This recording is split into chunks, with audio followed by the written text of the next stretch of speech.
It's news time. Information is power. The current. The news headline. Nnamdi Kanu places heavy cost on unknown gunmen. The news in full.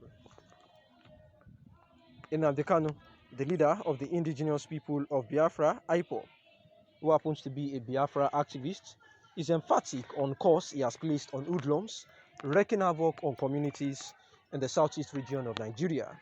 This was disclosed in a statement signed by Barrister Ifeanyi Ejiofor, lead counsel to the proscribed indigenous people of Biafra, IPOB, and its leader, Nnamdi Kanu.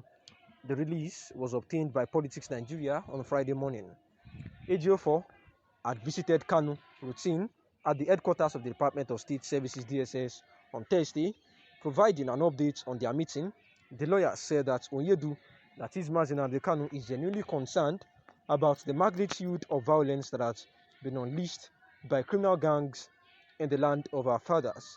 These gangs, they say, have no doubt, are the foot soldiers of those workers of iniquity, intent on giving the peaceful movement on a bad name.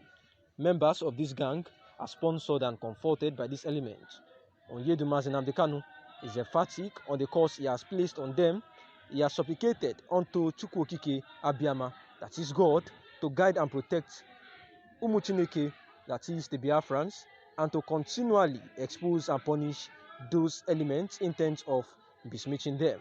And these were the words of Nnamdi Kanu through the lead counsel of his case, that is Barrister Ifeanyi Ejiofor of the indigenous people of Biafra, saying therefore that those that are involved in bastardizing the names of the indigenous people of Biafra by involving in violence and criminal activities that are actually said to be sponsored by the oppositions of the Biafra will see the wrath of God.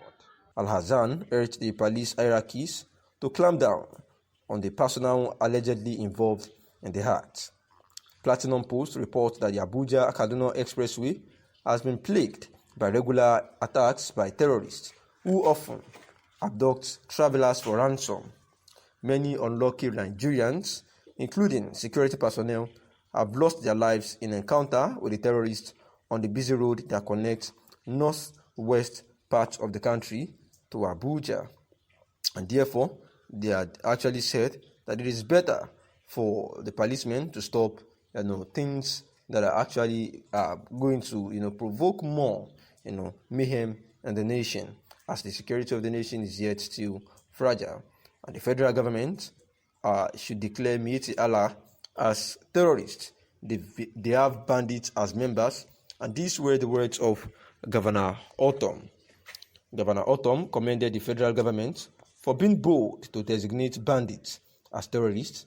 Benue State Governor Samuel Otom has asked the federal government to include Miyetti Allah Kauta, or the Miyetti Allah Cattle Breeders Association of Nigeria, MACBAN, and Fulani Nationality Movement, FUNAM, on the list of terrorist groups in Nigeria. We recall that the federal government, through the office of the Attorney General of the Federation, had approached a federal high court sitting in Abuja to designate bandits as terrorist organization, which the court obliged. During his ruling on Friday, November 26, Justice Taiwo specifically held the activities of Yan Bindinga and Yan Tahaba bandit groups constitute acts of terrorism. Reacting to the development while speaking on Friday in Makurdi, Otom commended the federal government for being bold to designate bandits as terrorists. Governor Otom also called on the government to add the Miyetti Allah, MACBAN, and FUNAM to the list of terrorists because they have members that are bandits amidst them.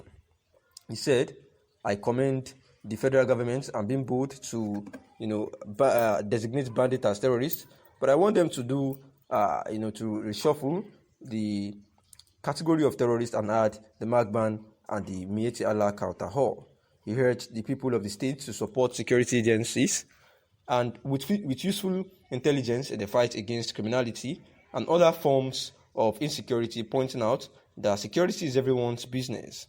Meanwhile, a popular Islamic scholar, Sheikh Ahmad Gumi, said that declaring bandits as terrorists will not change anything, as it is just a decision taken for political expediency that would only result in more violence in the country.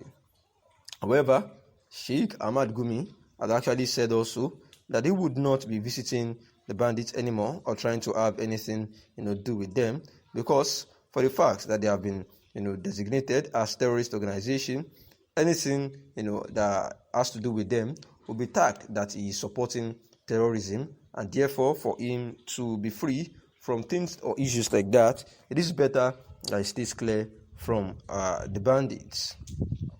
And the Fulani elders had also raised alarm that their members are being killed unjustly in some parts of the south in the country, where the chairman of the Kogi State chapter of the Fulani group, Adamu Tuko, raised the alarm during a protest at the National Human Rights Commission NHRC Friday in Abuja. Demanding justice, he said that their members committed no offense. They should, and those that have been arrested, those are supposed to be arrested, are just being killed for no reason. Where Tuko appealed to the commission and the government to come to their defense and ensure that they got justice. Responding to the executive secretary of NHRC, Tony Ojuku, said it was disheartening that Nigerians could not leave their fellow brothers and Nigerians in peace, even when the law permitted such. While appreciating the members for bringing their complaints to the commission rather than taking the laws into their hands, he promised to ensure that the culprits were arrested and prosecuted. Believing seemed to be true that the Fulani herdsmen had actually peacefully gone to protest at the NHRC office in Abuja, saying that they are not happy about the way that their co-Fulani elders were being killed here and there. I will know that Saleh Al-Hazan, who happens to be the Mieti Allah Kautaho secretary, had also complained about the manners of which their people have been arrested, killed, and also even those arrested being charged enormous cash to be granted as bail, ranging from about 500,000 naira to 1.5 million naira. And this has been the reason why they had been lamenting for quite a while now, seeking for justice. And this has prompted the chairman of the Kogi State chapter of the Fulani group, Adamu Tuko, to lead a protest to the National Human Rights Commission NHRC in Abuja on Friday to declare their mind about this injustice, saying that if their members committed any offense, they should be arrested rather than being killed by the security agencies of the country, whereby he appealed to the commission and government to come to their defense and ensure that they got justice. Thanks for listening.